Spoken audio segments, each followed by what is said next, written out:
Ilan ma? Huwag mo ako tatawanan. Seryoso ako. Ilan? 2020, 21, 22. Opo, 20. O ilan? 23 nga. 4 years nga. Magpo 4 years nga. Ako sinungaling o ikaw? Ako sinungaling o ikaw? Mali lang po yung bilang, Your Honor. O umabot ng 4 na taon. After 2 days, pinapalayas mo na siya, pero umabot pa ng 4 na taon sa'yo. Opo, kasi kahit anong pilit po namin, Your Honor, na paalisin, ayaw umalis ng Ate LV. There are still Marami pa akong tanong, Mr. Chair. Okay. Thank you, Mr. Chair, for your indulgence. This woman is giving a lot of inconsistent statements, answers to Mr. Chair. Sinabi mo, Madam Franz, pangalawang araw pa lang pinapaalis mo na siya. Tama? Pero umabot pa siya ng 4 na taon. At pinalipat mo pa sa dinala mo pa sa anak mo. O, paano siya tumagal na, pangalawang araw pa lang, gusto mo na siya palayasin, umabot mo ng 4 na taon sa'yo. Sinama mo pa rin sa Batangas, sa apartment ng anak mo. Your Honor, wala pong 4 na taon kasi 2019 ng August lang siya pumasok sa amin. Kailan mo siya dinala sa Batangas? Dinala po siya sa Batangas noong mga May 18 to 20. Hindi ko po matandaan, Your Honor, 20 2023. Oh, 4 na taon. Wala po. 2019 nga pumasok Oh, ilan? 1, 2, 3, 4. 1, 2, 3, 4. Oh. Ilan? Ilan daliri mo? Ilan ma? Huwag mo ako tatawanan. Seryoso ako. Ilan? 2020, 21, 22. Opo, 20. O ilan? 23 nga. 4 years nga. Magpo 4 years nga. Ako sinungaling o ikaw? Ako sinungaling o ikaw? Mali lang po yung bilang, Your Honor. O umabot ng 4 na taon. After 2 days, pinapalayas mo na siya, pero umabot pa ng 4 na taon sa'yo. Opo, kasi kahit anong pilit po namin, Your Honor, na paalisin, ayaw umalis ng Ate LV. Chair, para medyo lumamig-lamig muna ulo ni Senator Senator Jinggoy. Tulfo, magpalamig muna, Senator. Tingnan mo to Estrada. Nakinig ka, Miss Ruiz.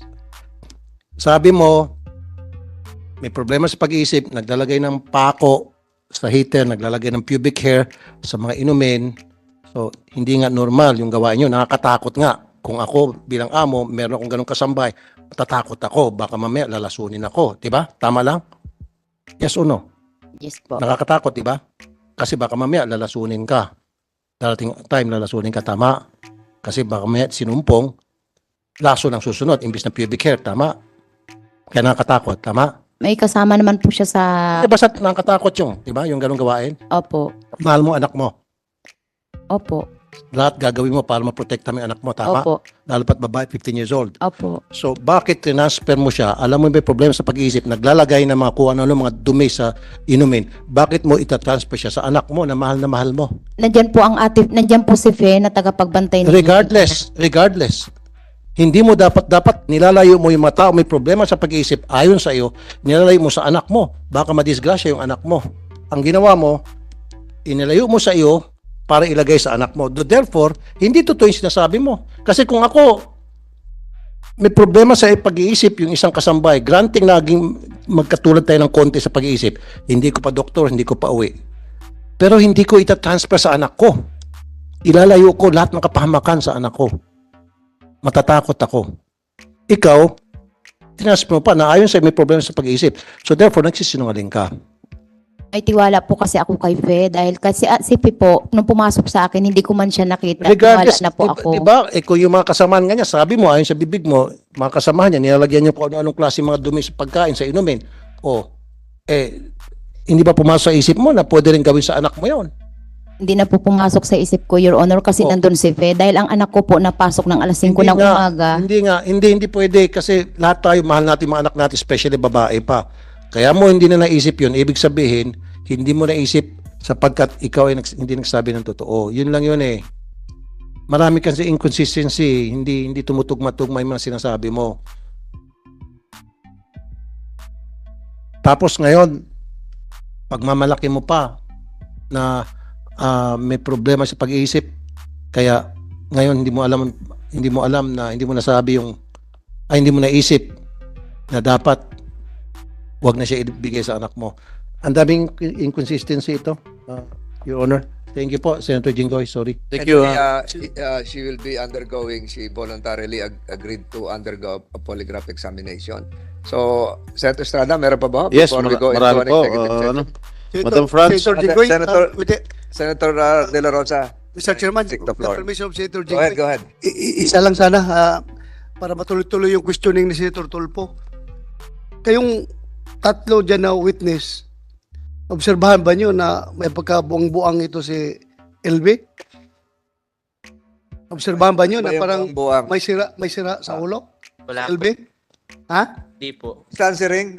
Sino ka? Patrick, Simbuan, Simbaon. Tingin mo kay LB, matino ang pag-isip, hindi sira ulo. Di po.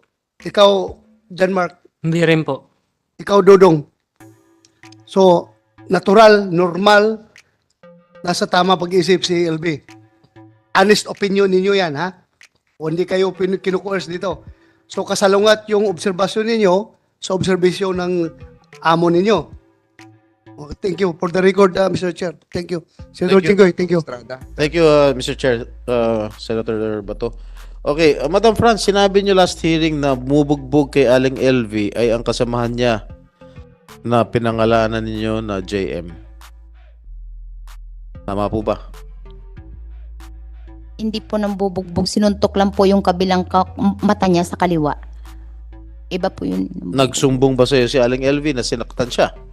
Hindi po. Paglabas ko ng kwarto nung umaga, nakita ko lang ba't may ano yung mukha ko po. Ang sabi po, sinuntok daw. Tinanong ko po silang dalawa kung bakit ka ako sinuntok mo naman. Kasi sabi niya, ginamit yung gamit ko, ginamit yung brief ko, ginawang basahan yung mga damit ko. Yun po ang sabi sa akin, Your Honor. JM, sinuntok mo ba? Hindi po. Ang sinabi mo kanina sa pahayag mo kanina, nung tinatanong kita, natabig mo sa inis mo dahil ginamit yung damit mo bilang basahan. Opo. Paano tabig? I-demonstrate mo nga kay Patrick, huwag na kay Aling LV pa. Parang naganon ko lang po. Ganon. Kutos. Opo. Kutos lang. Opo. Okay. Sa likod, Oo. hindi sa muka. Hindi po. Pero ang sinasabi nitong amo mo ngayon, sinuntok mo sa muka. Hindi Tama po po totoo yun. Ha? Hindi po totoo. Kinabubulaanan ngayon ni JM. Sinungaling po siya. O bakit hindi mo siya tinanggal? Nung allegedly sinabi ni Aling LV na sinuntok siya ni JM. Pinag-usap ko po silang dalawa, tumingi naman siya ng pasensya kay Atelby, pinabigyan naman po naman ang Atelby, kaya pinabayaan ko na po sila, total magkaayos naman silang dalawa. Magkaayos silang dalawa? Opo. Okay. Tinanggi niyo last hearing na sinaktan niyo si Aling LV. May nakita ba kayong pasa o sugat sa anumang parte ng katawan ni Aling LV nung panahon na namamasukan siya bilang inyong kasambahay?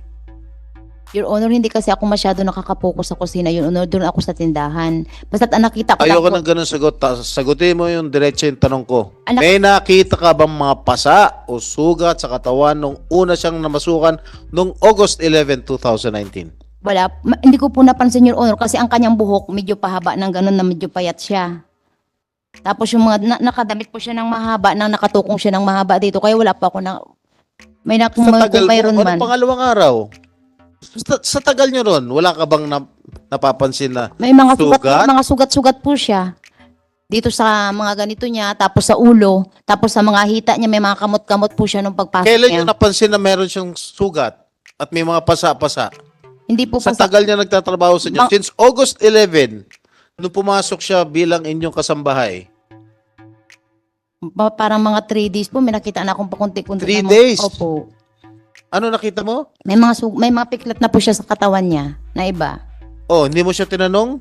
Ay, marami pa akong gawa, Your Honor. Okay. Kaya Bilang amo, hindi mo ko siya na po, tinanong. hindi na ako nag-usyoso ng buhay Napaka-normal nila. na pumasok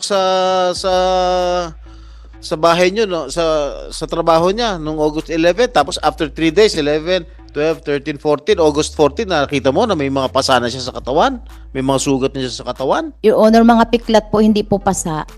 Senator Pick- Estrada, I think we can refer to the medical records again and to remind the body that we will have an executive session. Kasi nakikiusap sina Senator Tulfo na paalis din sila. But we can revert back to Mrs. Franz Garcia Ruiz if you will allow after the conclusion of the executive session.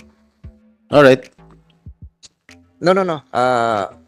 I also Payag naman still have a si budget hearing at Senator Estrada. na meron pa kasi akong budget hearing. Yes, Still and left. we even invited to attend the executive session the chairman herself or himself of the Commission on Human Rights to witness the executive session. So sa executive session, na may iwan lang po dito, DSWD, Mrs. LB Vergara, Mr. and Mrs. Franz Ruiz, and the child witness.